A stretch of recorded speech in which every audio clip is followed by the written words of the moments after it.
টাকা পাঠানোর মনে করেন পুরা ভিড়। প্রবাসীদের কিন্তু খুব বেশি চাওয়া পাওয়া থাকে না। ছাত্র ভাইরা যেমন একটি সুশৃঙ্খল দেশ হিসেবে উপহার দিতে চাচ্ছেন, তেমনি আমাদের প্রবাসী বাইরেও দেশের অর্থনীতিকে সচল করার জন্য কাজ করে যাচ্ছেন। প্রবাসীরা আন্দোলন সংগ্রাম করেছিল সাধারণ শিক্ষার্থীদেরকে সমর্থন জানিয়ে, এজন্য তারা জেল জুলুমও খেটেছে। বিজয়টিও নিশ্চয়ই তাদেরও অংশীদারিত্ব আছে।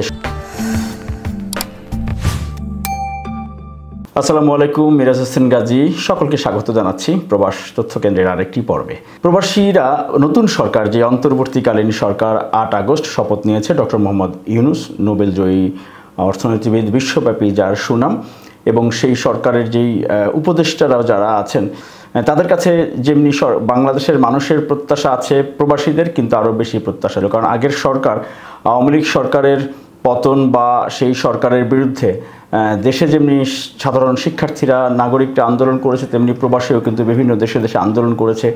আবার সরকারকে চাপে রাখার জন্য অনেকেই রেমিটেন্স পাঠানো বন্ধ করে দেওয়ার ঘোষণাও দিয়েছিল। তবে সব কিছু যেহেতু খুব তাড়াতাড়ি অভ্যুত্থানের মাধ্যমে সরকারের পতন এবং সরকার দেশ ছেড়ে চলে যেতে বাধ্য হয়েছে সরকার প্রধান শেখ হাসিনা, যেই কারণে দেখা যাচ্ছে যে এখন প্রবাসীরা আবার নব উদ্যমে তাদের প্রত্যাশিত সরকার এসেছে। এজন্য তারা আবার বৈধ পথে রেমিটেন্স পাঠানোর জন্য ব্যাপক উৎসাহ উদ্দীপনা তাদের মধ্যে দেখা যাচ্ছে। দেশে দেশে তারা এইভাবে আবার নতুন করে এখন বৈধ পথে রেমিটেন্স পাঠানোর জন্য প্রবাসীদেরকে উৎসাহিত করছেন। আমাদের সিঙ্গাপুর প্রবাসী বাংলাদেশি ভাইয়েরা বিভিন্ন ব্যাংকে, ওয়েস্টার্ন ইউনিয়ন, ন্যাশনাল ব্যাংক সহ এই যে মোস্তফার মানি এক্সচেঞ্জ থেকে অনেক ভাইরাই মনে করেন টাকা পাঠাইতেছে। এই যে লাইন দিয়ে অনেকক্ষণ অপেক্ষা করে, দীর্ঘ অপেক্ষা করে টাকা পাঠাইতেছে। আজকে ডলারের রেট অ্যাভারেজে 89 টাকা 60 পয়সা, এবং তার সাথে আছে 2.5% প্রণোদনা। এই সমস্ত ভাইদের জন্য অনেক দোয়া রাখবেন এবং হুন্ডিকে না করবেন। হুন্ডিকে না করে আপনারা সব অবশ্যই আপনার রেমিটেন্স বাংলাদেশের বৈধ পথে দেশে পাঠাবেন, বৈধ পথে পাঠাবেন। আপনার পরিবার ভালো থাকবে, আপনিও ভালো থাকবেন, আপনারাও ভালো থাকবেন। ভালো থাকবে বাংলাদেশ। ফি আমানিল্লাহ। ভাইয়েরা মনে করেন 2 জায়গায় লাইনে দাঁড়ায় মনে করেন বাংলাদেশে টাকা পাঠাতেছে। পুরোটাই হাজার হাজার লোক মনে করেন টাকা পাঠানোর জন্য লাইনে ধরে রয়েছে। এটি যেমনি দেখতে শুনতে খুব ভালো লাগে, এমন উৎসাহ ব্যঞ্জক যে কোনো পদক্ষেপ বা কথা বা বক্তব্য, সেই সাথে এই প্রবাসীরা যারা দেশের অর্থনীতিকে চাঙ্গা রাখতে সাপোর্ট দিচ্ছে, বৈধ পথে তাদের উপার্জিত অর্থ, মাথার ঘাম পায়ে ফেলে তাদের অর্থ দেশে পাঠাচ্ছে, সরকারকে, দেশকে, নিজেদের পরিবারকে সচ্ছল রাখার জন্যে, দেশের সার্বিক অর্থনীতি এবং বৈদেশিক মুদ্রার রিজার্ভকে বাড়ানোর জন্যে, সেই প্রবাসীদের কিন্তু খুব বেশি চাওয়া পাওয়া থাকে না। সেই প্রবাসীদের একেবারে ন্যূনতম কিছু মৌলিক মানবিক অধিকার যেগুলো আছে, সেগুলোই যদি পূরণ করা যায়, তাহলে দেখা যাবে যে তাদের এই উৎসাহ, এই গতিশীলতা আরও বেশি থাকবে বা অব্যাহত থাকবে।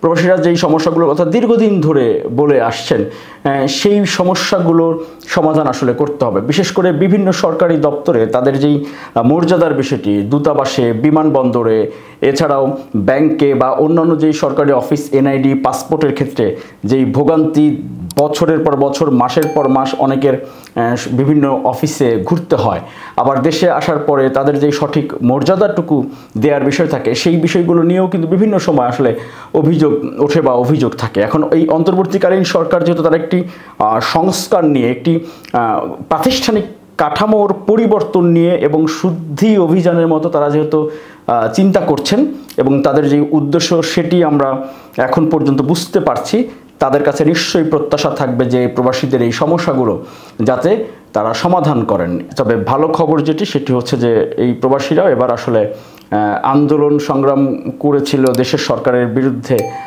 সাধারণ শিক্ষার্থীদেরকে সমর্থন জানিয়ে, এজন্য তারা জেল জুলুমও খেটেছে। কিন্তু তাদের এই বিজয়টিও নিশ্চয়ই এখানে তাদেরও অংশীদারিত্ব আছে সমান। সেই বিষয়টি আমাদের সবাইকে খেয়াল রাখতে হবে, যাতে করে প্রবাসীদের সেই মর্যাদা এবং তাদের যেই অবদান, সেই অবদানটি আমরা বারবার শুধু স্বীকার নয়, সেটি যেন আমরা মন থেকেই বিশ্বাস করি। মিরাজ হোসেন গাজী বিদায় নিচ্ছি প্রবাস তথ্য কেন্দ্রের এই পর্ব থেকে। আল্লাহ হাফেজ। আপনি কি বৈধভাবে কর্মী হিসেবে বিদেশে যেতে চান? আপনি কি রেমিটেন্স যোদ্ধা হিসেবে প্রবাস জীবনযাপন করছেন? আপনার জন্য প্রয়োজনীয় এবং জরুরি সকল তথ্য হাতের মুঠোয় পাচ্ছেন প্রবাস তথ্য কেন্দ্রে।